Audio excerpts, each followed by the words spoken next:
ಮಂಡ್ಯದ ವಿಸಿ ನಾಲೆಯಲ್ಲಿ ಮತ್ತೊಂದು ದುರಂತ ಸಂಭವಿಸಿದೆ.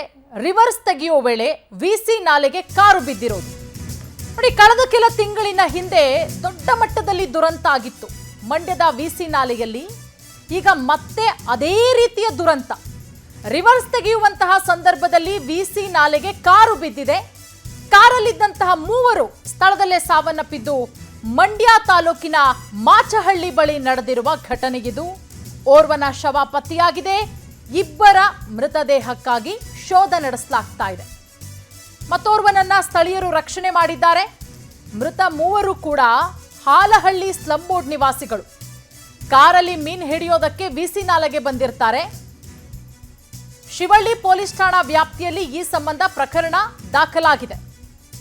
4 ಮುಸ್ಲಿಂ ಸ್ನೇಹಿತರು ಮೀನ್ ಹಿಡಿಯೋದಕ್ಕೆ ಅಂತ ಹೇಳಿ 4 ಜನ ಕೂಡ ವಿಸಿ ನಾಲೆಗೆ ಬಂದಂತಹ ಸಂದರ್ಭದಲ್ಲಿ ಆಗಿರುವಂತಹ ದುರ್ಘಟನೆ. ಕಾರನ್ನ ರಿವರ್ಸ್ ತೆಗೆಯೋಕೆ ಹೋದಂತಹ ಸಂದರ್ಭದಲ್ಲಿ ಕಾರು ವಿಸಿ ನಾಲೆಗೆ ಬಿದ್ದಿದೆ. ಪರಿಣಾಮ ಓರ್ವನನ್ನ ಸ್ಥಳೀಯರು ಇಮಿಡಿಯೇಟ್ ಆಗಿ ರಕ್ಷಣೆ ಮಾಡಿದ್ದಾರೆ. ಒಬ್ಬನ ಮೃತದೇಹ ಪತ್ತೆಯಾಗಿದೆ. ಇನ್ನಿಬ್ಬರ ಮೃತದೇಹಕ್ಕಾಗಿ ಶೋಧ ಕಾರ್ಯಾಚರಣೆ ಮಾಡಲಾಗ್ತಾ ಇರೋದು ನೋಡಿ. ದೃಶ್ಯಾವಳಿಗಳಲ್ಲಿ ಗಮನಿಸ್ತಾ ಇದ್ದೀರಾ.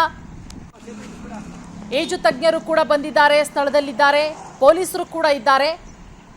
ಇಬ್ಬರ ಮೃತದೇಹಕ್ಕಾಗಿ ಶೋಧ ಕಾರ್ಯಾಚರಣೆಯನ್ನ ಮಾಡಲಾಗ್ತಾ ಇದೆ. ಒಟ್ಟು ಕಾರಲ್ಲಿ ಇದ್ದಿದ್ದು 4 ಜನ ನೋಡಿ. ಮಂಡ್ಯದ ವಿಸಿ ನಾಲೆಯಲ್ಲಿ ಪದೇ ಪದೇ ಈ ರೀತಿಯ ಘಟನೆಗಳು ಆಗ್ತಾನೆ ಇದೆ. ಸೂಕ್ತ ರೀತಿಯಲ್ಲಿ ತಡೆಗೋಡೆ ನಿರ್ಮಾಣ ಮಾಡಬೇಕು ಅನ್ನುವ ಆಗ್ರಹಗಳು ಕೂಡ ಕೇಳಿ ಬರ್ತಾ ಇತ್ತು. ಈಗ ಮಂಡ್ಯದ ವಿಸಿ ನಾಲೆ ದುರಂತ ಸ್ಥಳಕ್ಕೆ ಎಸ್ಪಿ ಭೇಟಿ ಕೊಟ್ಟಿದ್ದಾರೆ. ಸ್ಥಳಕ್ಕೆ ಮಂಡ್ಯ ಎಸ್ಪಿ ಮಲ್ಲಿಕಾರ್ಜುನ ಬಾಲದಂಡಿ ಭೇಟಿ ಕೊಟ್ಟು ಪರಿಶೀಲನೆ ಮಾಡ್ತಾ ಇರೋದು. ಈ ಮಧ್ಯೆ ಸ್ಥಳದಲ್ಲಿ ಉದ್ವಿಗ್ನ ಪರಿಸ್ಥಿತಿ ನಿರ್ಮಾಣವಾಗಿದೆ. ಸ್ಥಳೀಯರು ಜನಪ್ರತಿನಿಧಿಗಳ ವಿರುದ್ಧ ಧಿಕ್ಕಾರ ಕೂಗ್ತಾ ಇದ್ದಾರೆ. ಸ್ಥಳಕ್ಕೆ ಶಾಸಕ ದರ್ಶನ್ ಪುಟ್ಟಣ್ಣಯ್ಯ ಹಾಗೆ ಉಸ್ತುವಾರಿ ಸಚಿವ ಚಲುವರಾಯಸ್ವಾಮಿ ಬರಬೇಕು ಅಂತ ಹೇಳಿ ಸ್ಥಳೀಯರು ಒತ್ತಾಯ ಮಾಡ್ತಾ ಇರೋದು. ರಸ್ತೆಗೆ ತಡೆಗೋಡೆ ನಿರ್ಮಿಸದ ಹಿನ್ನೆಲೆ ಅಕ್ಕಪಕ್ಕದ ಗ್ರಾಮಸ್ಥರು ಕಿಡಿಕಾರ್ತಾ ಇದ್ದಾರೆ. ಯಾಕಂದ್ರೆ ಪದೇ ಪದೇ ಮಂಡ್ಯದ ವಿಸಿ ನಾಲೆಯಲ್ಲಿ ಈ ರೀತಿಯ ದುರ್ಘಟನೆಗಳು ಆಗ್ತಾನೆ ಇದೆ. ವರ್ಷಕ್ಕೆ ಏನಿಲ್ಲ ಅಂದ್ರೂ 2 ರಿಂದ 3 ಈ ರೀತಿಯ ಘಟನೆಗಳಾಗ್ತಾನೆ ಇದೆ.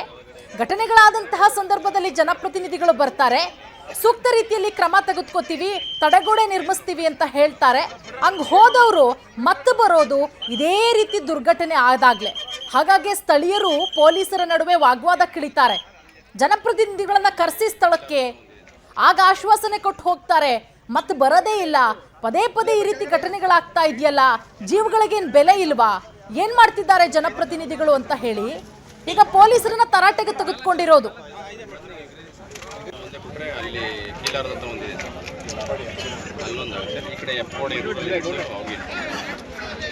ಕಾರ್ ಇಲ್ಲೇ ಇದ್ರೆ ಒಳಗಡೆ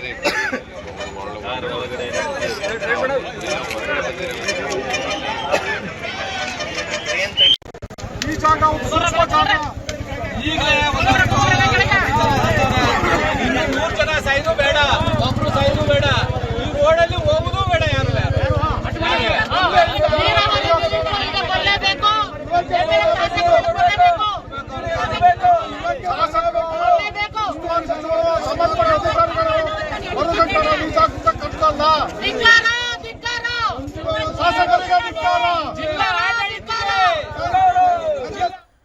ಈ ಬಗ್ಗೆ ಮತ್ತಷ್ಟು ಮಾಹಿತಿ ಕೊಡ್ತಾರೆ ನಮ್ಮ ಪ್ರತಿನಿಧಿ ಬಾಲಕೃಷ್ಣ. ಬಾಲಕೃಷ್ಣ, ಇದೇನು ಇವತ್ತು ನಡೀತಾ ಇರುವಂತಹ ಘಟನೆಯಲ್ಲ, ನಿಮಗೂ ಕೂಡ ಗೊತ್ತು.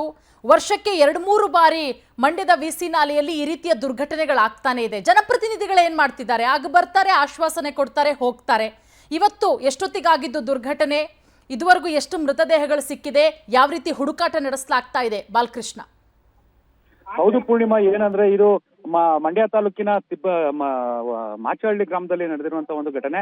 ಇಲ್ಲಿ ಹಾದು ಹೋಗಿರುವಂತ ವಿಸಿ ನಾಲೆಗೆ ಕಾರು ಬಿದ್ದು 3 ಸಾವನ್ನಪ್ಪಿದ್ದು, ಒಬ್ಬರ ರಕ್ಷಣೆ ಆಗಿದೆ ಅಂತಾನೆ ಹೇಳ್ಬೋದು.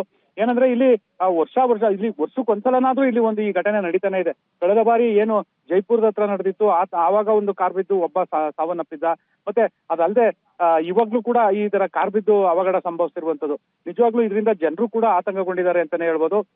ಏನಂದ್ರೆ ಇಲ್ಲಿ ಜನಗಳ ಒಂದು ಆಕ್ರೋಶ ಏನಾಗಿತ್ತು, ಆಗ್ರಹ ಏನಾಗಿತ್ತು ಅಂದ್ರೆ ಇಲ್ಲಿ ತಡೆಗೋಡೆನ ನಿರ್ಮಿಸ್ಬೇಕು, ಇಲ್ಲಿ ಆಗ್ತಾ ಇರುವಂತ ಅಪಾಯಗಳನ್ನ ತಡೆಗಟ್ಟಬೇಕು ಅಂತಾನು ಕೂಡ ಅವ್ರು ಆಗ್ರಹ ಮಾಡ್ತಾ ಇದ್ದಂಥದ್ದು. ಬಂದಂತ ಅಧಿಕಾರಿಗಳಾಗಿರ್ಬೋದು, ಮತ್ತೆ ಏನು ಆಗಿರ್ಬೋದು ಅವರು ಯಾವಾಗ್ಲೂ ಬಂದು ಆಶ್ವಾಸನೆ ಕೊಟ್ಟು ಹೋದ್ರೆ ಹೊರತು ಇಲ್ಲಿವರೆಗೂ ಕೂಡ ತಡೆಗೋಡೆ ನಿರ್ಮಿಸುತ್ತಾ ಒಂದು ಕೆಲಸ ಮಾಡ್ಲಿಲ್ಲ.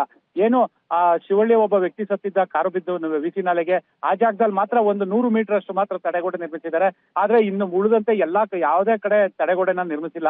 ಇದರಿಂದಾಗಿ ಇಲ್ಲಿ ಅಪಾಯ ಸಂಭವಿಸ್ತಾನೆ ಇದೆ. ಏನು ಇಲ್ಲಿ ಉಳ್ಳೇನಹಳ್ಳಿ ಅಂದ್ರೆ ಮಾಚಳ್ಳಿಯ ಬುಗ ಅಂತ ಹೇಳ್ತಾರೆ, ಆ ಬುಗದ ರಸ್ತೆಯಲ್ಲಿ ಹಾದು ಹೋಗಿರುವಂತ ನಾಲೆಯಲ್ಲೇ ಇಷ್ಟು 3 ಘಟನೆಗಳು ನಡೆದಿರುವಂತದ್ದು. ಇಲ್ಲಿ ಒಂದು ತಡೆಗೋಡೆ ನಿರ್ಮಿಸ್ತಾ ಇರೋದೇ ಇದಕ್ಕೆಲ್ಲ ಕಾರಣ ಅಂತಾನೂ ಕೂಡ ಜನರು ಆಕ್ರೋಶ ವ್ಯಕ್ತಪಡಿಸಿದ್ದು. ಮತ್ತೆ ಅದಲ್ಲದೆ ಏನು ಅಧಿಕಾರಿಗಳ ವಿರುದ್ಧನೂ ಕೂಡ ಘೋಷಣೆಗಳನ್ನ ಕೂಗಿದ್ರು, ಸರ್ಕಾರದ ವಿರುದ್ಧ ಘೋಷಣೆಗಳನ್ನ ಕೂಗಿ ತಮ್ಮ ಆಕ್ರೋಶನ ಹೊರ ಹಾಕ್ತಾ ಇರುವಂತದ್ದು. ಮತ್ತೆ ಅದಲ್ಲದೆ ಇಲ್ಲಿ ಶೀಘ್ರವಾಗಿ ತಡೆಗೋಡೆನ ನಿರ್ಮಾಣ ಮಾಡಬೇಕು, ಇಲ್ಲಾಂದ್ರೆ ಇಲ್ಲಿ ಹಾದು ಹೋಗಿರುವಂತ ರಸ್ತೆನೆ ಬೇರೆ ಕಡೆಗೆ ಸ್ಥಳಾಂತರಗೊಳಿಸಿ ಬೇರೆ ಕಡೆಯಿಂದ ನಮಗೆ ರಸ್ತೆ ಮಾಡಿ ಅವಕಾಶ ಕಲ್ಪಿಸ್ಕೊಡ್ಬೇಕು ಅಂತಾನೂ ಕೂಡ ಆಗ್ರಹ ಮಾಡ್ತಾ ಇರುವಂತದ್ದು. ಒಟ್ಟಾರೆ ಈಗ ಎಸ್ ಪಿ ಮಲ್ಲಿಕಾರ್ಜುನ ಬಾಲದಂಡಿ ಮತ್ತೆ ಏನು ಜಿಲ್ಲಾಧಿಕಾರಿ ಕುಮಾರ್ ಅವರು ಕೂಡ ಇಲ್ಲಿ ಬಂದು ಭೇಟಿ ನೀಡಿ ಎಲ್ಲನೂ ಕೂಡ ಪರಿಶೀಲನೆ ನಡೆಸಿದ್ರು. ಪರಿಶೀಲನೆ ನಡೆಸಿ ಜನರು ಏನ್ ಹೇಳ್ತಾರೆ ಅವರ ಮಾತುಗಳನ್ನು ಕೂಡ ಆಲಿಸಿದ್ದಾರೆ.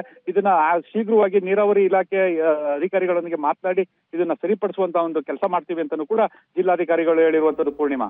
ಬಾಲಕೃಷ್ಣ, ಈಗ ಎಷ್ಟು ಮೃತದೇಹ ಸಿಕ್ಕಿದೆ, ಉಳಿದಂತವರಿಗಾಗಿ ಯಾವ ರೀತಿ ಹುಡುಕಾಟ ನಡೀತಾ ಇದೆ, ಎಷ್ಟೊತ್ತಾಗಬಹುದು ಇನ್ನು ಕಾರ್ಯಾಚರಣೆ ಅಂತ? ಹೌದು ಪೂರ್ಣಿಮಾ, ಏನು ಘಟನೆ ನಡೀತಿದ್ದಂತೆ ಇಲ್ಲಿಗ ಸ್ಥಳೀಯರು ಅಂದ್ರೆ ಇಲ್ಲಿ ಅಕ್ಕಪಕ್ಕ ಹೋಗ್ತಾ ಇದ್ದಂತವ್ರು ಕಾರು ಬೀಳ್ತು ಅಂತ ವಿಷಯ ಕೇಳಿ ಸ್ಥಳಕ್ಕೆ ಓಡ್ ಬಂದಿದ್ದಾರೆ. ಸ್ಥಳಕ್ಕೆ ಧಾವಿಸಿದಂತ ಸಂದರ್ಭದಲ್ಲಿ ಓರ್ವನನ್ನ ರಕ್ಷಣೆ ಮಾಡಿದ್ದಾರೆ ಮತ್ತೆ ಒಂದು ಮೃತದೇಹನ ಇಲ್ಲಿನ ಸಾರ್ವಜನಿಕರೇ ಹೊರಗಡೆ ತೆಗೆದಿದ್ದಾರೆ.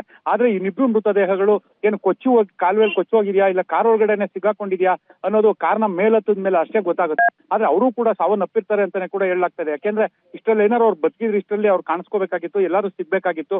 ಆದ್ರೆ ಎಲ್ಲೂ ಕೂಡ ಅವ್ರು ಸಿಕ್ಕಿಲ್ಲ. ಇಲ್ಲ ನಾಲೆಯಲ್ಲಿ ಕೊಚ್ಕೊಂಡು ಹೋಗಿದ್ಯಾ ಇಲ್ಲ ಕಾರ್ ಒಳಗಡೆ ಸಿಗಾಕೊಂಡಿದ್ಯಾ ಅನ್ನೋದು ಒಂದು ಕಾರ್ಯಾಚರಣೆ ನಂತರ ಗೊತ್ತಾಗುತ್ತೆ. ಈಗಷ್ಟೇ ಕ್ರೇನ್ ನ ತರಿಸ್ತಾ ಇದ್ದಾರೆ. ಕ್ರೇನ್ ನ ತರಿಸಿ ಕಾರನ್ನ ಮೇಲತ್ತದ ಮೇಲೆ ಅವರಿಬ್ರು ಮೃತದೇಹ ಸಿಗ್ಬೋದು, ಮತ್ತೆ ಇಲ್ಲಾಂದ್ರೆ ತೇಲ್ಕೊಂಡು ಹೋಗಿರ್ಬೋದು ಅಂತ ಕೂಡ ಕಂಡುಹಿಡಿಯಬಹುದು ಅಂತಾಗಿದೆ. ಪೂರ್ಣಿಮಾ, ಥ್ಯಾಂಕ್ ಯು ತಮ್ಮೆಲ್ಲ ಮಾಹಿತಿಗಾಗಿ.